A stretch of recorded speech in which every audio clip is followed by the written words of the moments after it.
three, four.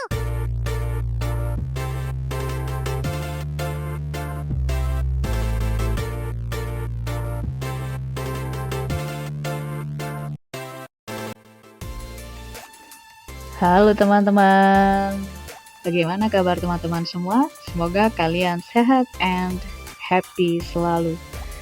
Di skill yang ketiga, kita sudah belajar bersama tentang appositive. Appositive itu yang biasa kita kenal dengan aposisi, yaitu keterangan tambahan yang dipakai untuk menjelaskan subjek.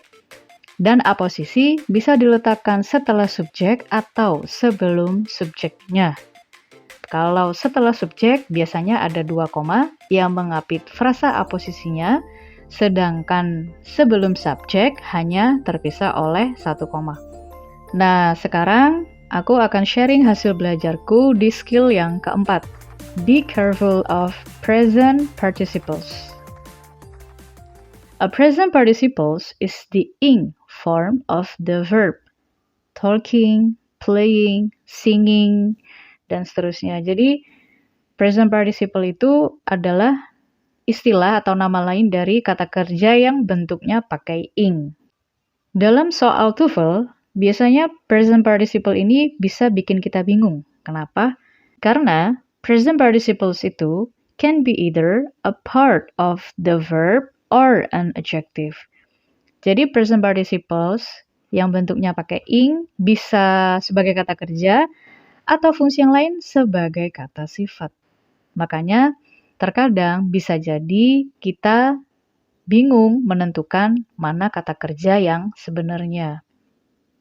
It is part of the verb when it is preceded by some form of the verb be.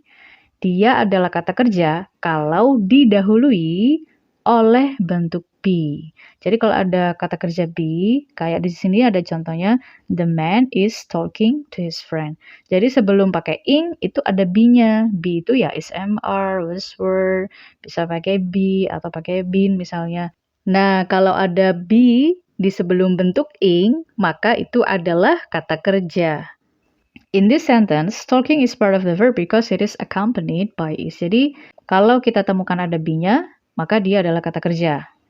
A present participle is an adjective when it is not accompanied by some form of the verb be. Kalau dia tidak ada be-nya sebelum pakai ing, maka dia adalah si adjective. Seperti di contoh berikut, the man talking to his friend has a beard. Jadi, talking di sini, walaupun sama seperti yang talking di kalimat sebelumnya ya, itu beda fungsinya. Kalau yang the man is talking, maka dia fungsinya sebagai kata kerja karena ada be-nya di sini. Sedangkan yang di contoh kedua, the man talking, itu adalah kata sifat. Kenapa? Karena dia tidak ditemani oleh bentuk be. Jadi kalau nggak ada be-nya, maka dia adalah si kata sifat. Nah, makanya kenapa kita harus berhati-hati ketika menentukan kata kerja, karena bentuknya itu sama, pakai ing semua, tapi bisa beda fungsi. In this sentence, talking is an adjective and not part of the verb because it is not accompanied by some form of be. The verb in this sentence is has. Jadi, di contoh yang kedua itu kata kerjanya yang mana? Yang has ini kata kerjanya. Sedangkan yang talking itu bukan kata kerja, itu adalah sifat. Nah, seperti itu ya teman-teman. Jadi di skill keempat ini kita akan belajar untuk mengidentifikasi dari bentuk yang sama, yaitu pakai verb ing, tapi kita akan belajar mana dia yang sebagai kata kerja, mana dia yang sebagai adjective. Nah, sekarang kita lanjut ke contohnya. Anggap kita belum baca penjelasannya. Jadi usahakan jangan baca penjelasannya dulu, kita coba dulu. The child blah blah blah playing in the yard is my son. Di sini ada kata kerja is. Nah, apakah playing ini adalah kata kerja? Nah, bukan ya teman-teman, karena tidak mungkin pakai double kata kerja. Seperti yang di contoh sebelumnya, the man talking to his friend has a beard, itu kan talking sebagai sifat. Berarti di sini dia playing juga sebagai sifat. Otomatis nggak mungkin pakai yang is, nggak mungkin pakai yang was. Kenapa? Karena kata kerjanya sudah ada pakai is. sehingga kita pakai yang now. Kalau pakai he, nanti jadi double subject. Mari kita baca pembahasannya. In this example, if you look at only the first words, jadi kalau kita hanya fokus di di kata-kata yang awal dari kalimat itu, maka kita menganggap child is subject, playing adalah bagian dari kata kerja. Dan kalau kita berpikir playing adalah bagian dari kata kerja, kita akan langsung otomatis pilih be atau yang di untuk melengkapi kata kerja itu. However, these two answers are incorrect. Kenapa? Karena playing bukan kata kerja. You should recognize playing is participle adjective rather than a verb because there is another verb yang mana is. In this sentence, there is a complete subject child and a complete verb is. So, this sentence doesn't need another subject or verb. Makanya, Allah yang paling benar. Maka kesimpulannya, di sini disimpulkan ya, the following chart outlines what you should remember about present participles. A present participle is the ing form of the verb. The present participles can be. Jadi present participles bisa. Dia adalah kata kerja. Yang kedua, dia bisa sebagai sifat juga. Kalau dia sebagai kata kerja, maka akan ada bentuk be sebelum kata kerjanya, kayak SMR, was were, seperti contoh di nomor 1. The boy is standing in the corner. Kalau dia bukan kata kerja atau dia sebagai adjective, maka dia tidak ditemani oleh be. Jadi hanya perihal ada temannya atau enggak gitu ya. Jadi kalau ketemu sama ing, ada temannya pakai be, is, am, are, was, were, oh berarti dia kata kerja. Tapi kalau ada ing, kok enggak ada temannya, enggak ada is, am, are, enggak ada was, were, oh berarti dia adjective. The boy standing in the corner was naughty. Seperti itu ya teman-teman. Nah bagaimana teman-teman? Di present participles ini apakah sudah bisa mulai membayangkan bagaimana membedakan participles yang sebagai kerja atau dia sebagai sifat? Pasti udah bisa ya. Nah, sekarang kita akan langsung coba exercise-nya. As usual, di setiap kalimat ini mengandung satu atau lebih present participles. Bisa sebagai kerja atau sebagai sifat.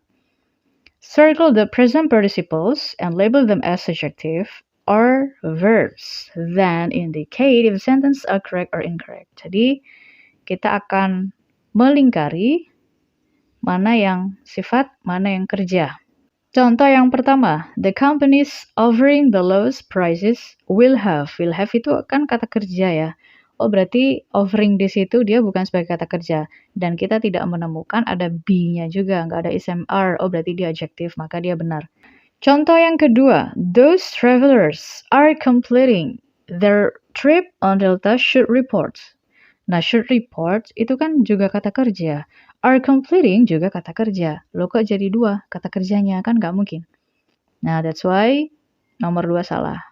Nah, sebelum kita ke nomor 3, semoga teman-teman sudah mencoba terlebih dahulu ya. Kalaupun belum, sambil OTW, kita sambil belajar bersama juga boleh. Nomor 3, the artisans were demonstrating. Were demonstrating. The artisans ada subjek. Were demonstrating ini adalah kata kerja. Setelahnya kita nggak ketemu sama ing lagi. Oh berarti dia sudah benar. Kalimatnya sudah ada subjek dan kata kerja. Number 4, the fraternities are giving the wildest parties a tract.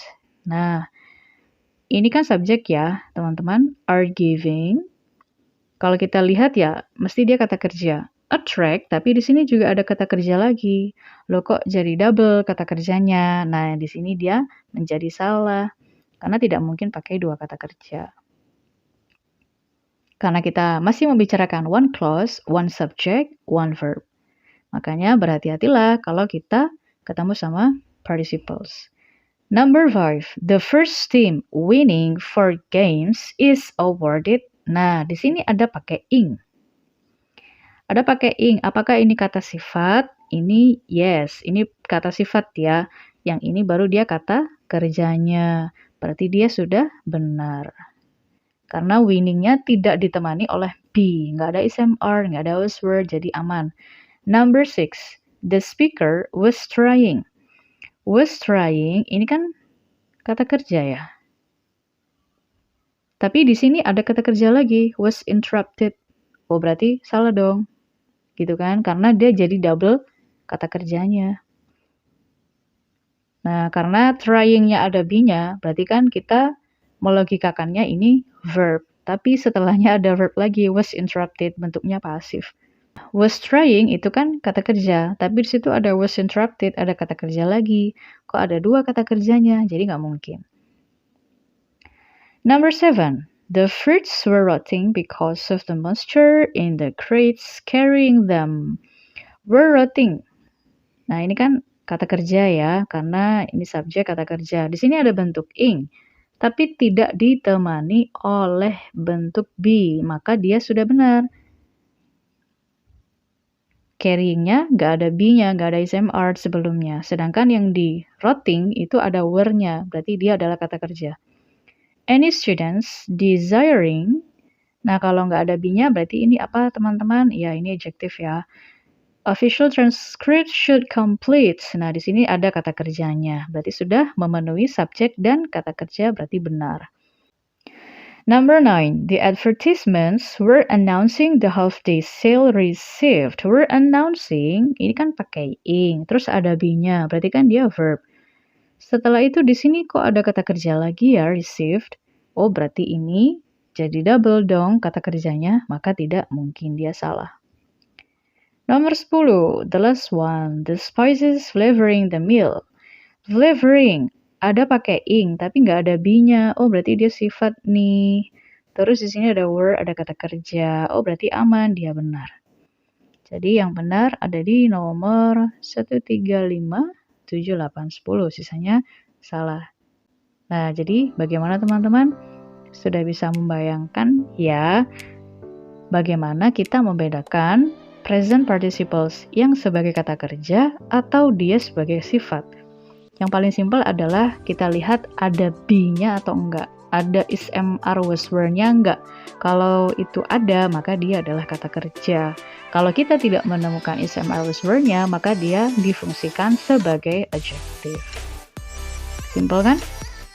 Nah, semoga di video skill 4 ini bisa membantu teman-teman dalam memahami tentang present participles. Kalau misalnya ada yang mau di-sharingkan atau barangkali ada yang mau ditanyakan, silakan tulis di kolom komentar as usual. So, thank you for watching and don't forget to subscribe. Bye!